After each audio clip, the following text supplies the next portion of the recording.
Buenas, meu povo amado, sejam todos bem-vindos. Eu sou o professor Franco, espero que você esteja muito bem. E eu estou aqui para falar de agentes públicos, uma das matérias mais importantes do direito administrativo. Então eu vou mostrar para ti a classificação dos agentes públicos, olhando pela doutrina moderna, olhando pela doutrina clássica. Então vamos entender um pouquinho mais sobre isso. Vamos lá? Direito administrativo aqui comigo e eu vou falar então, repito, de agentes públicos. Moçada, agentes públicos é o gênero, tá? A primeira coisa que tem que saber é isso, ó. Agentes públicos, isso aqui é o gênero. Ô Franco, o que aconteceu com aquela expressão funcionários públicos? Ah, o pessoal fala muito aqui na minha cidadezinha, prefeitura, porque fulano é funcionário público da prefeitura. Funcionário, pessoal, é uma terminologia um pouco mais antiga, ainda presente lá no Código Penal, Código de Processo Penal, enfim, mas quando você estuda pelo direito administrativo, é conveniente você usar uma terminologia mais moderna, tá? Chamado de agente público. O agente público é o gênero. E veja, nós temos várias espécies. Bom, aí vai depender se você adota a doutrina moderna ou a chamada doutrina clássica, tá? Vamos colocar aqui, ó, doutrina clássica de um lado, ó, doutrina clássica, ok? E doutrina do outro lado, doutrina moderna. Claro que elas são um pouquinho diferentes, né? Para não ter um pouquinho mais de material para estudar, o pessoal decidiu escrever um pouquinho diferente a classificação. Vamos lá. O que nós temos em comum? Em comum nós temos os agentes políticos, né? Os agentes políticos. Aqui também nós temos os agentes políticos. Muito bem. Mas aí parou por aqui. Por quê? Porque na sequência nós vamos ter, por exemplo, os chamados agentes administrativos. Esses tais agentes administrativos, na doutrina moderna, já são chamados de servidores. Olha que interessante, servidores. Sim, servidores públicos, né? Servidores públicos, ok? Além dos agentes administrativos, na doutrina clássica, nós vamos ter outros, por exemplo, os agentes honoríficos. Agentes honoríficos, né?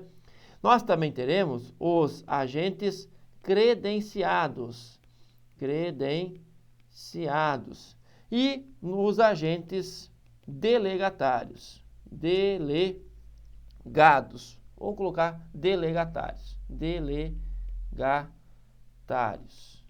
para tu não confundir com o cargo público chamado delegado de polícia, então não tem nada a ver com delegado, ok? Essas aqui são as espécies de agentes públicos da doutrina clássica: agentes políticos, agentes administrativos, honoríficos, credenciados e delegatários.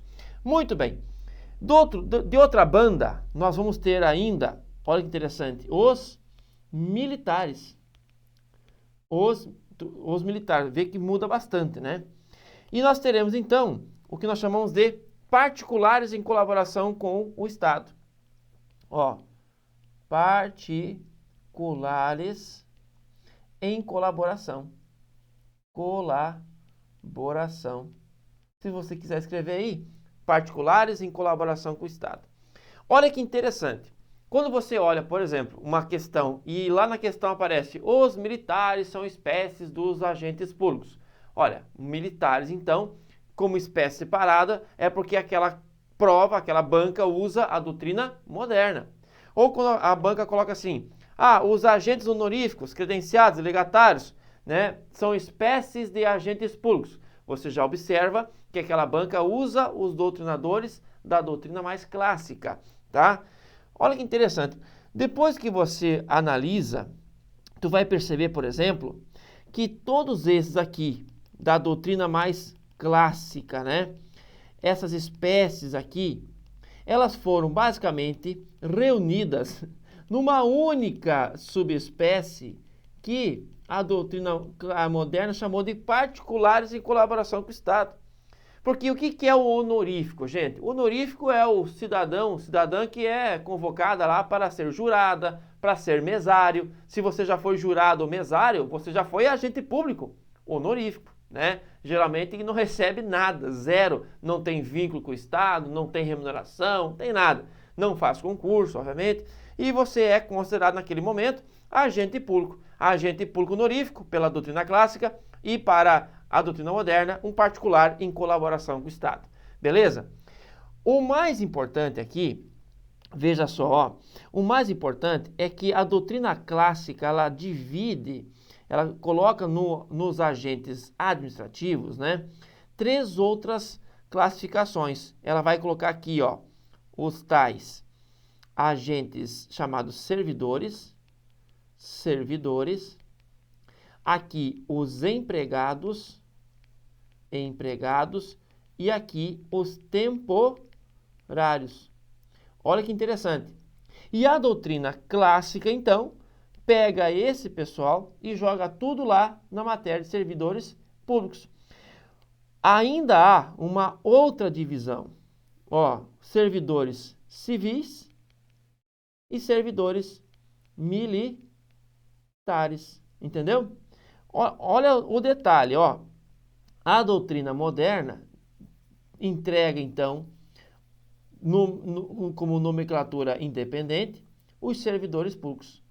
Só que vai pegar e considerar como servidor público apenas os servidores civis, os empregados públicos e os agentes temporários, que é aquele pessoal que faz PSS. Tá? Tu já fez PSF? Já teve um parente que fez PSS? Né, um processo seletivo simplificado, ficou lá na prefeitura, no IBGE, em qualquer outro órgão estadual, dando aula, por exemplo, professor contratado de forma temporária. Esse pessoal são agentes públicos temporários, né? E esse pessoal, então, para a doutrina moderna, são chamados de servidores públicos estrito sensu. E olha que interessante, aí você pega o que nós temos como servidor público militar e a doutrina moderna os enquadra em um tópico específico, tá? Então, assim, moçada, ao fim e ao cabo, tudo é a mesma coisa. Ao fim e ao cabo, tudo é só dado nomes diferentes, colocado em prateleiras distintas, né? Mas por que eu estou alertando você? Alertando porque, de repente, a banca que você vai fazer o concurso vai utilizar uma ou outra doutrina, né? E aí tu tem que saber identificar na hora da questão se é a doutrina clássica ou doutrina moderna. A situação envolvendo os agentes políticos, bom, aqui não tem muita dúvida, né? Até porque, ó, não há muito o que se fazer. Agentes políticos, tanto um como a outra, eles vão reconhecer, né? E quem são os agentes políticos aqui? Não só aqueles eleitos, né, que exercem cargos eletivos, do vereador ao presidente, aí não tenha dúvida, né? Do vereador ao presidente são agentes públicos da categoria agentes políticos. Mas aqui também nós temos, por exemplo, juízes, promotores, ministros, né? Secretário de Estado, secretário de município, são aqueles agentes políticos, ok? E aí eu entrego para ti uma classificação básica, mostrando aí o que se tem como identificado como igual nas duas doutrinas e principalmente entrego para ti aquilo que é diferente, tá bom? Moçada, é isso. Aprofunde o teu estudo e a partir de agora não erre mais, tá? Deixo aqui o nosso Instagram. Aqui também está o meu, ó, @proflfranco. Caso você queira conhecer o nosso trabalho, vai lá no Instagram, Prof. L. Franco, e não deixe de curtir esse vídeo, não deixe de fortalecer o canal. É muito importante você estar aqui conosco, né? Deixa o teu like, te inscreve e vamos crescer juntos rumo a 1 milhão, ó, hashtag 1 milhão, deixa aí escrito, hashtag 1 milhão, tamo junto, vamos até o fim, até a posse. Um abraço, fique com Deus, até a próxima.